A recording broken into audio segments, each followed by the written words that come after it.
நண்பர்கள் அனைவருக்கும் வணக்கம். இன்றைக்கி நாங்கள் ஒர்க்கு போயிருந்தது பார்த்தீங்க அப்படின்னா, வென்ச்சர் இன்ஜெக்டருக்கு செட் பண்ணியிருந்த கேட் வால்வ் சரியாக ஆப்ரேட் ஆக மாட்டேங்குது அப்படின்னு சொன்னாங்க. சரின்னு சொல்லிட்டு நாங்களும் அங்கேருந்து அந்த வால்வுக்கு பதிலாக பார்த்திங்கன்னா ஃபினோலெக்ஸ் வால்வு செட் பண்ணி தரோன்னு சொல்லியிருந்தோம். அதுக்கு அவரும் வால்வு ஸ்மூத்தாக ஆப்ரேட் ஆனால் போதும், எந்த வால்வாக இருந்தாலும் சரி அப்படின்னு சொன்னார்.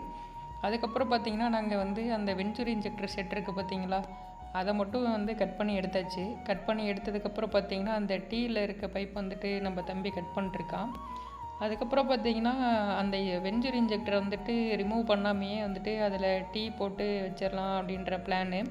அதுக்கப்புறம் அப்பாவும் பார்த்திங்கன்னா அதே மாதிரி கேட் வால்வை வச்சுட்டு டீ வச்சுட்டு கரெக்டாக ஆங்கிள் செட் பண்ணிட்டு இருந்தார். அதாவது எவ்வளோ பைப்பு போடலாம் அப்படின்றதெல்லாம் செட் பண்ணிட்டு கட் பண்ணி எடுத்துக்கிட்டாரு.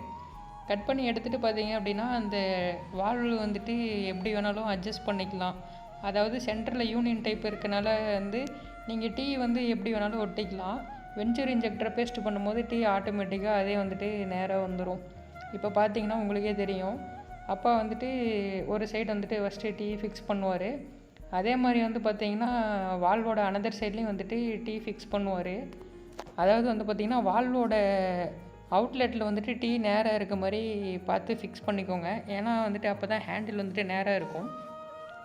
இப்போ பார்த்தீங்க அப்படின்னா இந்த சைடும் எவ்வளோ மெஷர்மெண்ட் வேணும்னு சொல்லிட்டு மெஷர் பண்ணிட்டு பைப்பை கட் பண்ணி எடுத்துப்பார். கட் பண்ணி எடுத்துகிட்டு அதே மாதிரி அங்கேயும் பேஸ்ட் பண்ணுவார். அதாவது அந்த யூனியன் டைப் இன்லெட்டில் இருக்க மாதிரி வைக்கணும். யூனியன் ரெண்டு அனதர் சைடு அவுட்லெட்டு அந்த மாதிரி வைக்கணும். அதுதான் வால்வோட டைரெக்ஷனு. அப்படி வச்சிங்க அப்படின்னா தான் கரெக்டாக இருக்கும். அதுக்கு ப்ரெஷரும் கரெக்டாக ஃப்ளோ ஆகும். இப்போ பார்த்திங்கன்னா அதே மாதிரி அப்பா டீயில் அந்த துண்டு பைப் பேஸ்ட்டு பண்ணிட்டாரு. இப்போ பேஸ்ட்டு பண்ணதுக்கப்புறம் பார்த்திங்கன்னா வால்வுலேயும் பேஸ்ட்டு பண்ணிடுவார்.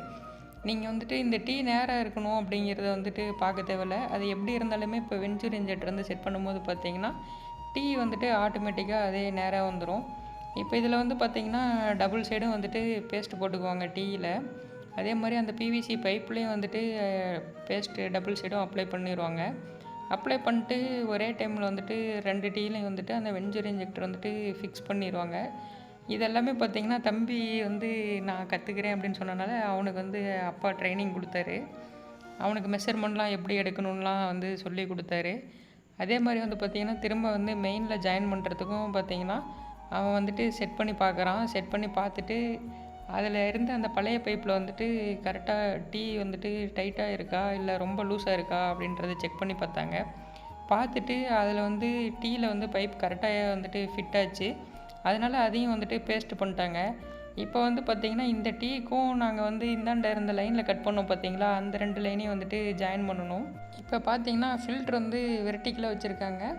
அந்த ஃபில்டரோட இன்லெட் பைப்பில் நம்ம ஒரு கப்ளிங் பேஸ்ட் பண்ணிடுவோம். பேஸ்ட் பண்ணதுக்கப்புறம் பார்த்திங்கன்னா இந்த டீக்கும் அந்த கப்ளிங்க்கும் கேப்பில் எவ்வளோ பைப்புங்கிறத மெஷர் பண்ணிடுவோம். மெஷர் பண்ணிட்டு அதுக்கு தேவையான அளவு பைப்பை கட் பண்ணிடுவோம். அதாவது பார்த்திங்கன்னா தம்பி ஒரு துண்டு பைப் இருந்தது, அதை ஏன் வேஸ்ட்டு பண்ணணும் அப்படின்ட்டு அதை வச்சு பார்த்தா அது செட் ஆகலை. அதனால் பார்த்திங்கன்னா அப்பா திரும்ப மெஷர் பண்ணி கொடுத்தாரு. பைப்பை மெஷர் பண்ணி கொடுத்ததுக்கப்புறம் பார்த்திங்கன்னா அதை கட் பண்ணி எடுத்துப்பாங்க. கட் பண்ணி எடுத்துகிட்டு ஃபஸ்ட்டு ஒரு சைடு பேஸ்ட் பண்ணுவாங்க. பேஸ்ட் பண்ணதுக்கப்புறம் பார்த்திங்கன்னா இந்த ரெண்டு பைப்புமே வெர்டிகலாக இருக்கனால பார்த்திங்கன்னா அந்த ஹரிசாண்டலாக இருக்குது பார்த்திங்களா வால்வு வென்ச்சுரி செட்டு, அதை கொஞ்சம் பின்னாடி இழுத்து அப்படியே ஏற்றி விட்டுருவாங்க. அது ஈஸியான மெத்தடு தான். ஏன்னா எல்லாமே பூமிக்கு மேலே பைப்பு இருக்கனால அந்த மாதிரி ஈஸியாக பண்ண முடியும். ஆனால் நீங்கள் ஓரளவுக்கு தான் பைப்பை இழுத்து ஓட்டணும். ரொம்ப இழுத்தோம் அப்படின்னா வேறு ஏதாவது உடையிறதுக்கான வாய்ப்பு இருக்குது. இப்போ பார்த்திங்கன்னா தம்பி அதையும் அவனே பேஸ்ட் பண்ணிடுவான். ஃபஸ்ட்டு டீயில் பேஸ்ட் பண்ணுவான். பேஸ்ட் பண்ணதுக்கப்புறம் பார்த்திங்கன்னா அந்த ஃபார்மர் அவர் சப்போர்ட் பண்ணார். நான் வீடியோ எடுத்துகிட்டு இருந்தேன்.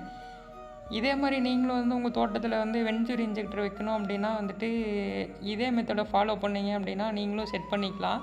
இதில் என்ன ஒரு டிஃப்ரென்ஸு அப்படின்னா இங்கே ஃபில்ட்ரு ஆல்ரெடி அவங்களே வச்சுருக்காங்க. அதை வெர்டிக்கலாக வச்சுருக்காங்க. இது என்ன ரீசன் அப்படின்னு பார்த்தீங்கன்னா இது டபுள் டிஸ்க் ஃபில்ட்ரு. இந்த இடத்துல பார்த்திங்கன்னா இந்த ஃபில்ட்ரு ஹரிசாண்டல் பைப்லேயும் ஃப்ளாட்டாக வைக்கலாம். ஆனால் ஆர்டினரி ஃபில்ட்ரு நீங்கள் வெர்டிக்கலாக மட்டும்தான் வைக்கணும். டபுள் டிஸ்க் ஃபில்டர் வந்து எப்போ செட் பண்ணும் போதுமே வந்துட்டு ஹரிசாண்டல் பைப்பில் ஃப்ளாட்டாக இருக்க மாதிரி வச்சிங்கன்னா வாஷ் பண்ணுறதுக்கு ஈஸியாக இருக்கும்.